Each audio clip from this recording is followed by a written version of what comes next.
How many gun owners in the building? Hey. Second Amendment is under attack in this state. Now, I'm a member of the NRA. I'm a member of gun owners in New Hampshire, but I've been a gun owner for a long time. In fact, I've taken a lot of hits for that because I made that public, and of course the other side just calls me a radical. Gee, really?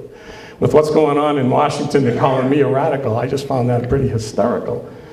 But we are watching our constitutional rights erode right before our very eyes, even in the state of New Hampshire. Second Amendment, you had a committee, a facility committee a few weeks ago, out of the blue, on a party line vote, 11-3, 11 Democrats, 3 Republicans, no, it's 8-3, it was 11. It was 8 Democrats, 3 Republicans. Vote to elicit a gun ban on state property, the State House, LOV building, the Upham Walker House, and the surrounding property. Folks, who owns that property? We do. We own that property. Since when? Since when does gun ownership end and our rights to keep and bear arms end at the borderline of our own property?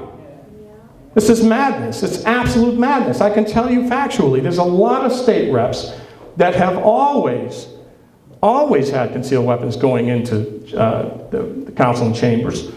And because there are some crazy people in the world, let's be honest, you know, somebody might come in, decide, I don't like the decision you made the other day. But let me tell you, if one lone person comes in with a gun and they're up in the, you know, up in the rafters, and they know they got 50 people down below with guns, I'm sorry, I don't think I'd be pulling one out. It's just me, but I think that's the way it has to be.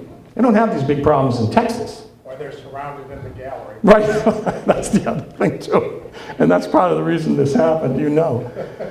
But folks, we've really got to be aware that our collective liberties are being attacked every day, even at the state level.